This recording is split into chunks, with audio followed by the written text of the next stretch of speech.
début des indépendances jusqu'à la fin des années 1960, le Sénégal vit une situation économique plutôt prospère.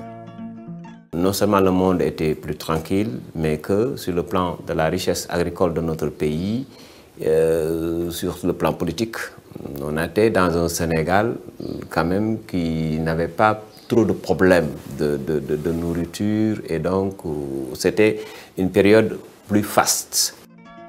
Profitant de cette période de croissance, les pouvoirs publics vont entreprendre de grands projets d'investissement et des politiques sociales sans rapport avec l'efficacité des services. Cependant, à partir de 1970, la donne va considérablement changer.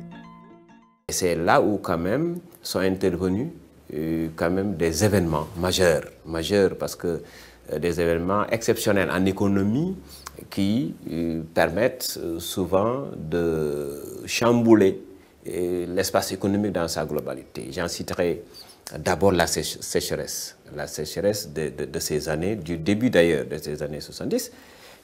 Une sécheresse est forcément fatale au Sénégal où les ressources principales sont l'agriculture à côté du tourisme et de la pêche.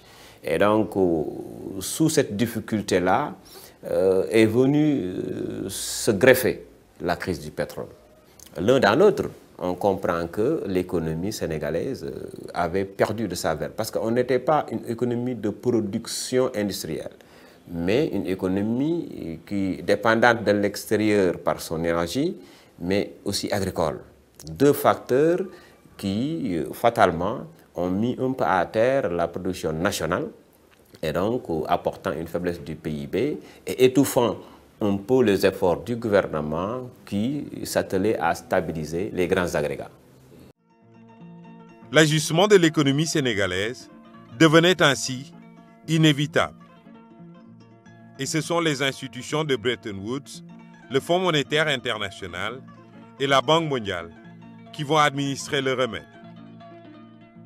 C'est le début de ce qu'il est convenu d'appeler le programme d'ajustement structurel. Il va s'étaler sur 2 décennies.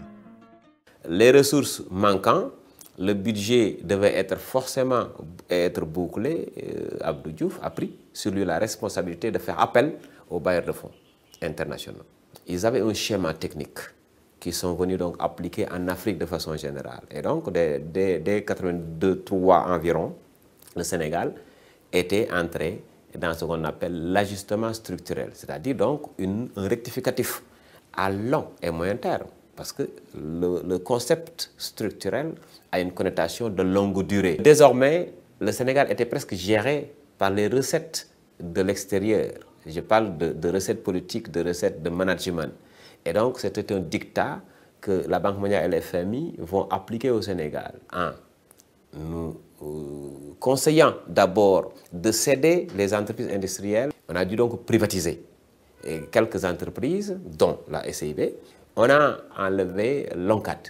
L'ONCAD qui était une structure de gestion un peu de la chose agricole. Ensuite, on nous a obligés à enlever une caisse qui s'appelait à l'époque caisse de stabilisation et de péréquation des prix. Cela veut dire que cette caisse-là était pour l'État une entreprise commerciale qui vendait le sucre, certainement tous les autres produits comme le riz, et les subventionnait, tel que l'État, jusqu'à ce moment, pouvait stabiliser les prix. Parallèlement à ces mesures d'austérité, le gouvernement du Sénégal met en place une série de nouvelles politiques destinées à relancer l'économie. C'était les nouvelles politiques agricoles, nouvelles politiques industrielles, nouvelles politiques. En fait, on avait un arsenal de nouvelles politiques qui devait nous mener à une sortie de crise, avec en prime un espoir fondé sur les barrages de Diama, de Manantali, pour qui normalement la vallée devait être un creuset agricole, mais nous permettant aussi d'avoir ce qui nous manque le plus jusqu'à maintenant, c'est-à-dire l'énergie. À l'arrivée, le programme d'ajustement à moyen et long terme ne réussira pas à restaurer la capacité financière de l'État, malgré les multiples mesures internes de réduction des dépenses publiques et d'amélioration des recettes.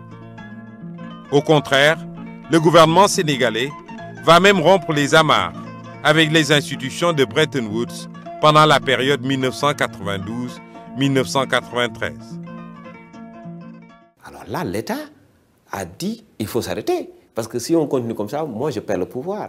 Et donc il fallait un petit coup de gueule pour quand même que les gens comprennent qu'il nous faut aussi, nous autres, mettre notre politique, enfin des politiques qui puissent sembler en tout cas plus adaptées, ce que en fait les Africains et l'État du Sénégal n'avaient jamais réclamé du FMI.